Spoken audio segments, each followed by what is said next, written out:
Have you ever laid in bed at 3 a.m., desperate to sleep, but your brain just won't shut off? The room is quiet, the house is dark, but inside your head, it's loud. You are exhausted, your body is heavy, yet your mind is running a marathon that you never signed up for. Maybe you are replaying a conversation from 5 years ago, cringing at something you said, wishing you could go back and change it. Or maybe you are projecting yourself into the future, worrying about a problem that hasn't even happened yet, creating catastrophes in your imagination that may never exist in reality. You toss and turn.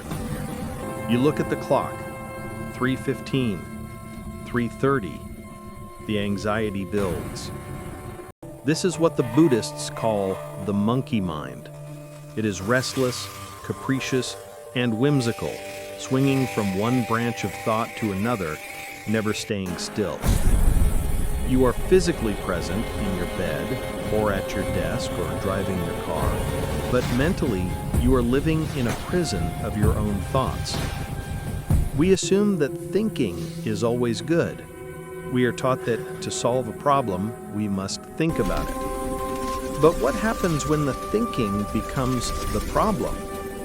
What happens when the tool we use to navigate the world turns against us? In this video, I'm going to show you how to break this exhausting cycle. We are not just going to talk about thinking positive. We are going to explore a powerful concept from Japanese Zen philosophy called Mushin. By the end of this video, you will have a practical, ancient tool to silence the noise and reclaim your peace. To understand the cure, we must first understand the disease. Why do we overthink? Why does our brain seem to sabotage our happiness? Psychologically, what you are experiencing is called rumination. Imagine a vinyl record player. When it's working correctly, the needle moves forward, playing a song. But rumination is like a scratch on the record. The needle gets stuck. It plays the same 3 seconds of a sad melody over and over and over again. You aren't analyzing the song. You are just trapped in the loop. This happens because of your biology. Your brain, specifically a part called the amygdala, is not designed to keep you happy. It is designed to keep you safe. It is a survival machine. For our ancestors, overthinking was a superpower. If you heard a rustle in the bushes, the humans who thought that might be a lion survived. The humans who thought it's probably just the wind got eaten. We are the descendants of the worriers. We are the descendants of the overthinkers. But here is the tragedy of modern life. Your brain cannot tell the difference between a saber-toothed tiger and an awkward email from your boss. When you receive a vague text message or face a financial uncertainty, your brain triggers the same fight or flight response it would for a physical attack. Your cortisol levels spike, your heart rate increases, your vision narrows. Your brain starts scanning for every possible danger. This leads to analysis paralysis. We believe that if we just think about the problem enough, we will solve it. But science tells us the opposite. When you are in a state of high stress and overthinking, your prefrontal cortex, the part of the brain responsible for logic and creativity, actually shuts down. You're draining your energy battery, burning through your mental resources, and you are no closer to a solution than when you started. You are just tired. So how do we update this ancient software? How do we convince our survival brain to stand down? The answer lies in the East. In the martial arts traditions and Zen temples of Japan, there is a state of mind known as Mushin. The term is made of 2 characters, mu, meaning nothingness or void, and shin, meaning heart or mind. Roughly translated, it means no mind, or mind without mind. Now, this is where many people get confused. No mind does not mean you become a zombie. It doesn't mean you become stupid or forget how to think. It is not a state of sleepiness. In fact, it is the opposite.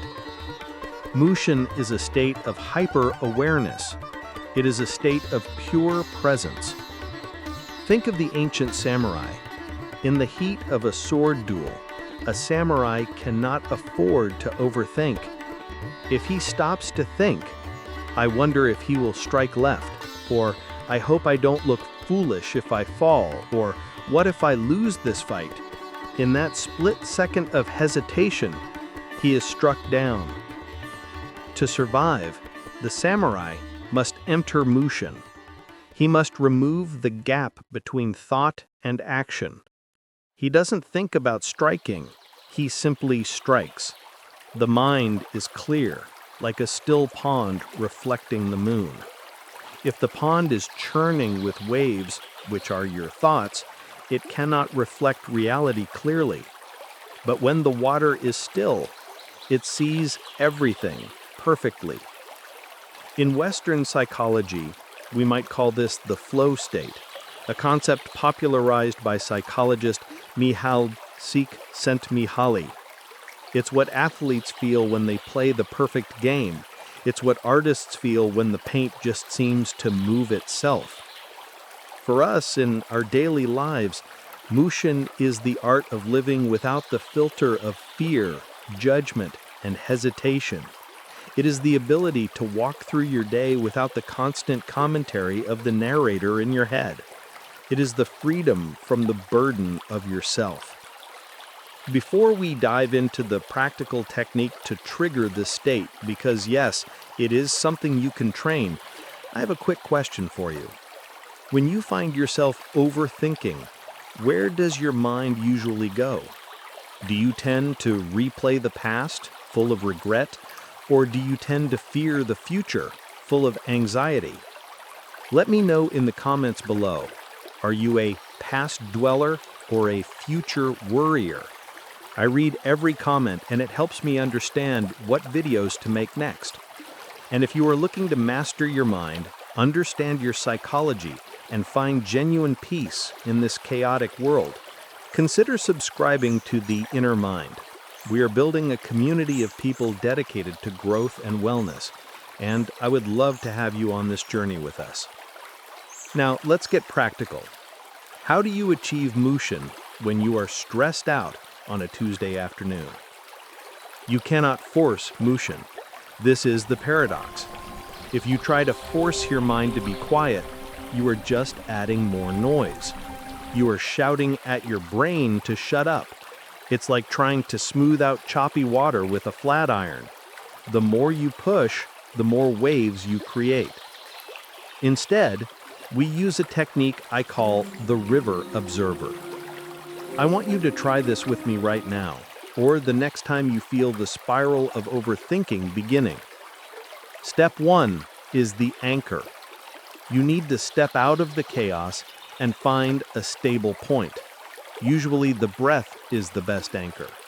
Take a deep breath in and let it out.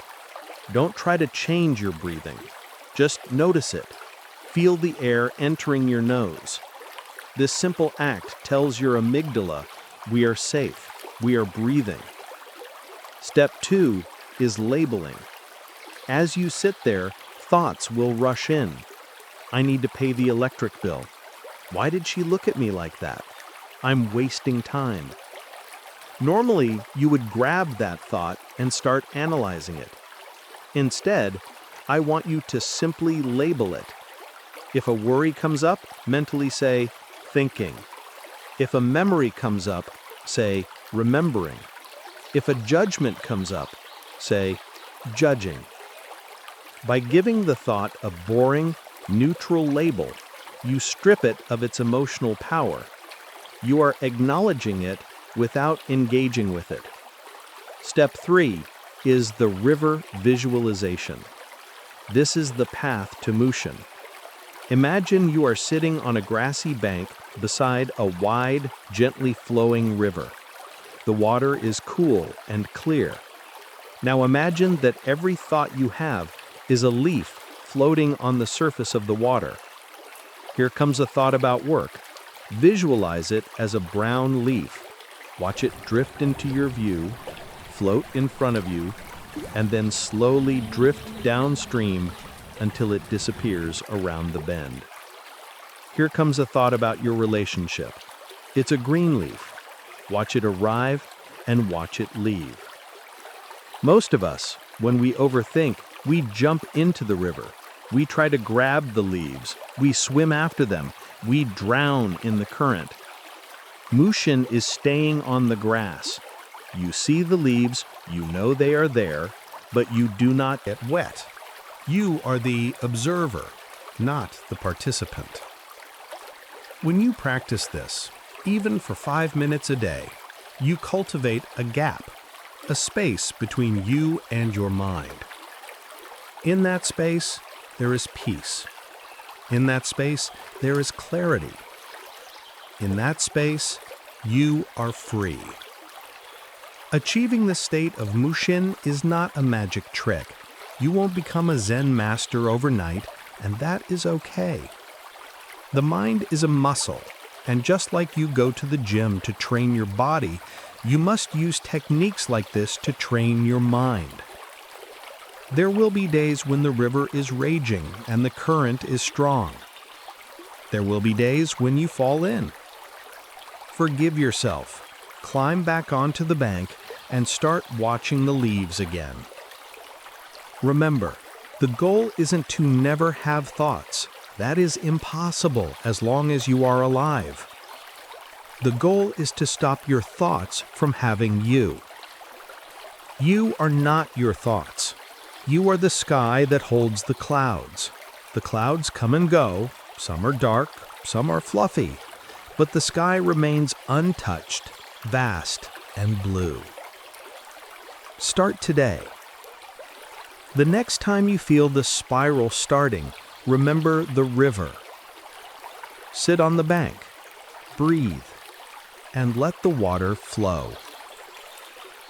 Thank you for spending this time with your inner self and with me here on The Inner Mind. I hope this video brings you a moment of calm in your week. I'll see you in the next video.